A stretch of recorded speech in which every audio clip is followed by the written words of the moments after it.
Day 5, and as we wrap up with the individual figures, we finally get to the Mad One himself, the cement mixer known as Mad Blender. We will take a look. Once again, the cab section, noticeably large windows again, so we're, again, kind of playing around with scale. Gunmetal gray paint, just like all the others in all the black areas. A lot of silver in all the little appropriate light spots, as well as turn signal lights in both red and yellow once again. Get a purple bumper, too. That's not a bad touch. A lot of silver on the top for the vents, nicely molded in. A little bit more detailing on the side, again, with little grooves and panels accentuated with the dark gray paint. Through the middle, you can see a lot of the exposed purple, which will come. You can see a lot of the areas that'll come into play when we transform him, but it's not nearly as bad as it is on some of the others. No, easily forgivable. To the rear.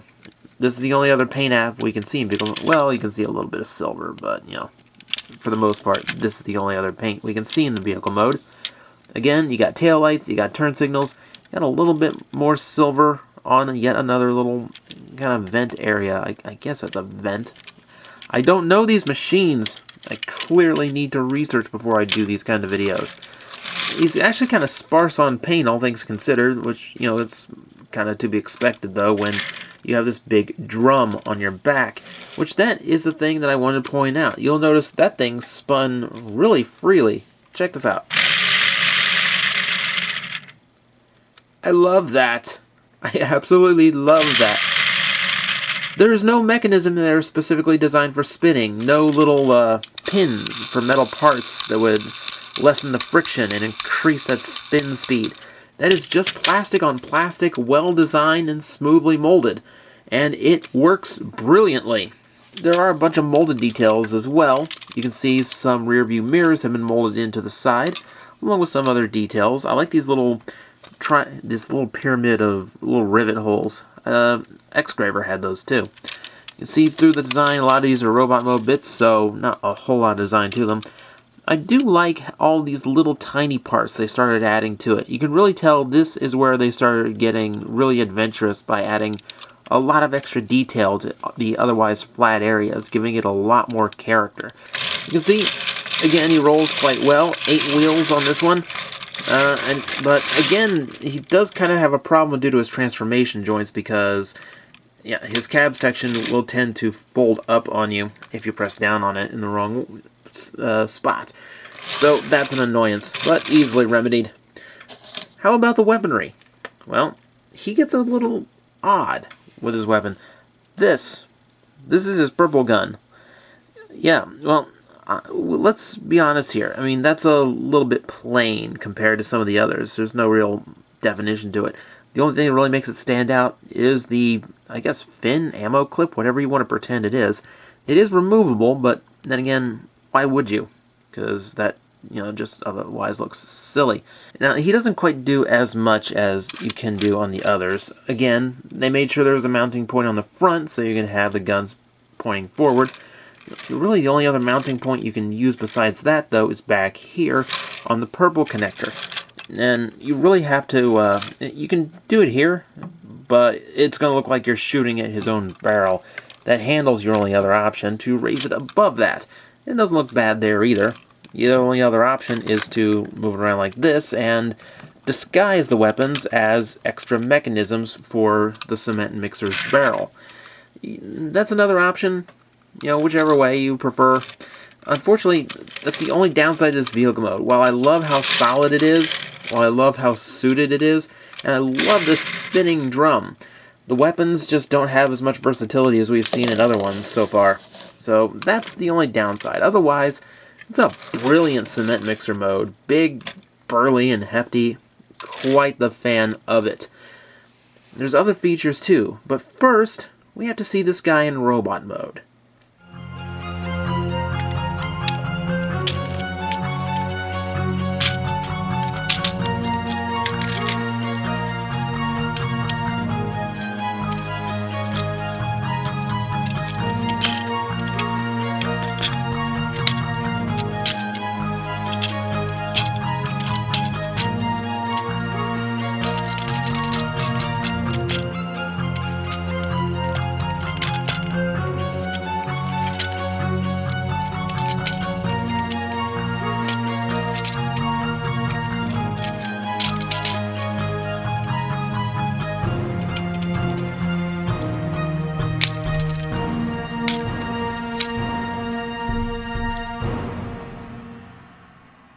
Much like Structor, Mad Blender in robot mode comes out looking very clean and, well, very straightforward in robot mode. Again, not that that's a bad thing. It does make him look like quite the solid bot. And you know the other benefit?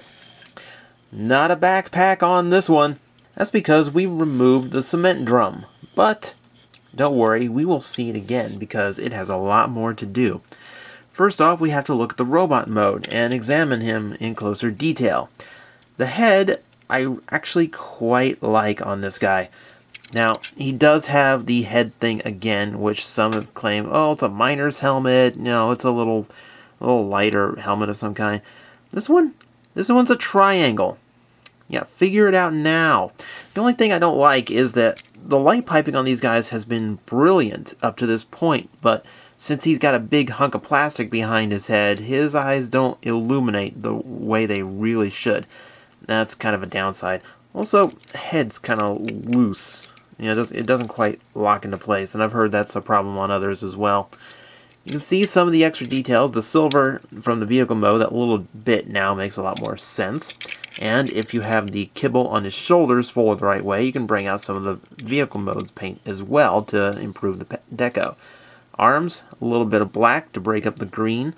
On the chest, more breaking up. This time silver and gunmetal gray here on the abdomen section, done in vents rather than pipes for a change. You can see a little bit more on the hips. They still love doing that.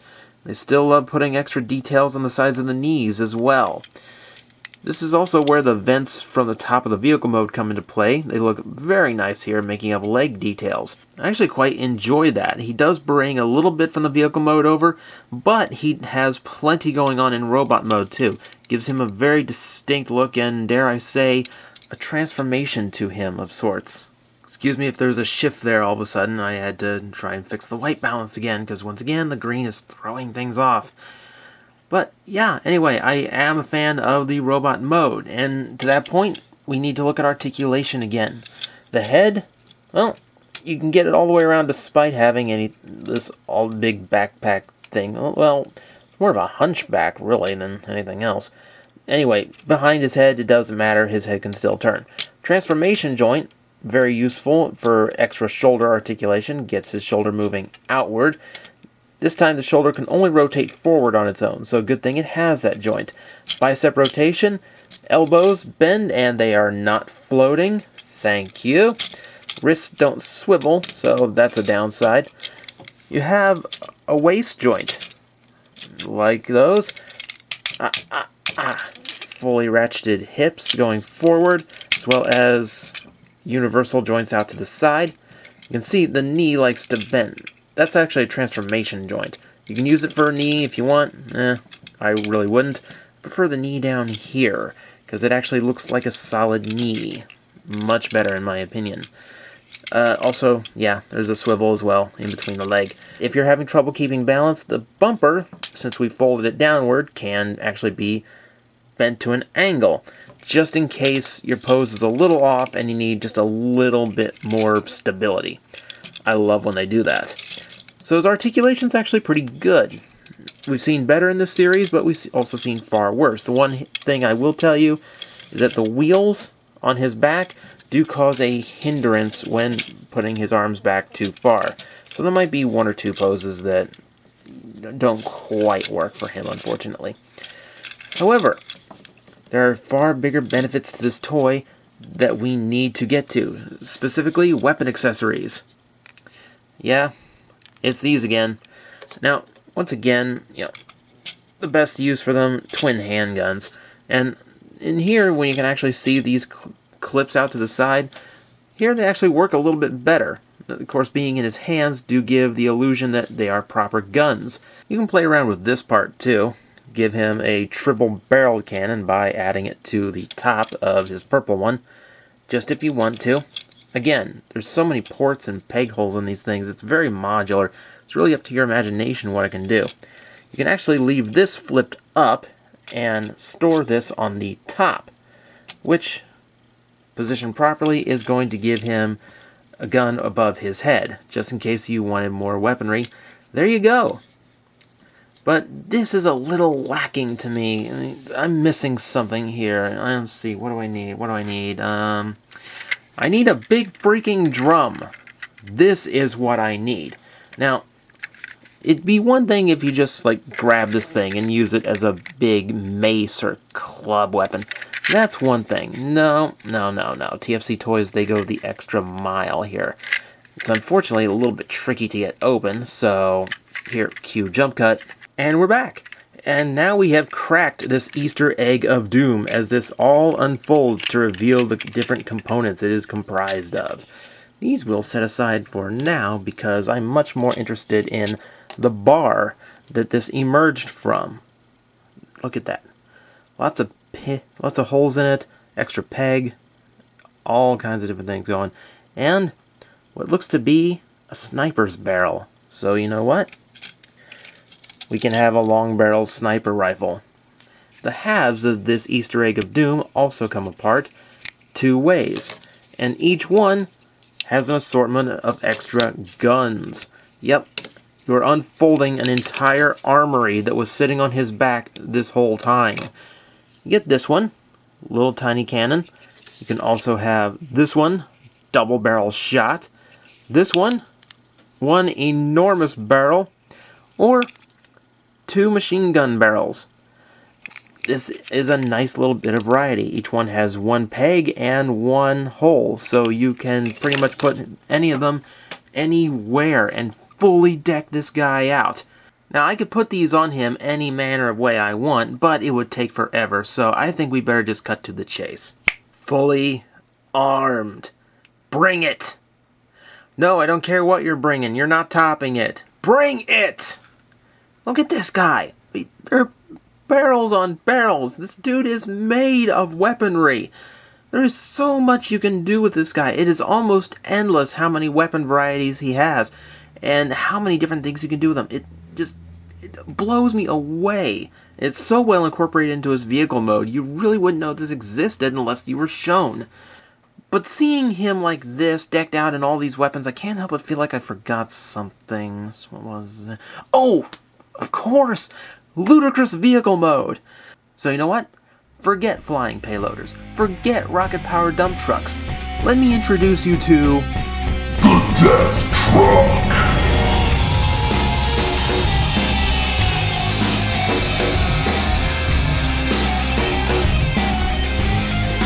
Can you tell I like him? Just wondering. I mean, it's certainly a better way of handling the drum than I've seen in the past, such as this official Hasbro release that has absolutely nothing to do with... Well, wait, they make these in green? Huh, oh, that's kind of weird. Anyway, you can see they do have some similar design ideas, using the cab for the legs, for instance, and the double wheel parts are arm mounted, so a little bit of similarity going on. Purple chest and all that. Definitely missing the overhang from Mixmaster here, though. No. They're completely unrelated characters, of course, but I can't help but feel like I need a little bit of overhang on his head to feel right. Oh, I don't know. It's just me wishing. It's just silly me and my preferences. Forget it. All in all, Mad Blender is an absolutely outstanding piece of toy. You've got so much you can do with this thing. The robot mode, very clean, very classic in style, so it's looking very solid as you play with it. Vehicle mode, also very solid. It is a tank of a cement truck. And the weapons, holy crap, the weapons! This thing is so versatile.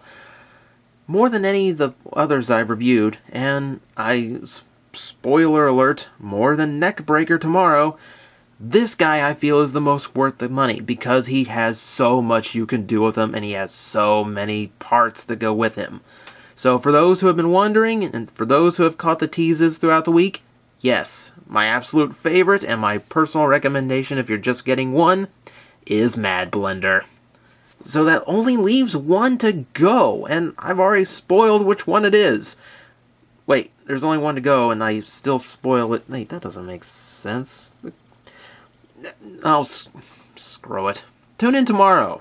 It's Neckbreaker, and we're gonna finish these guys off.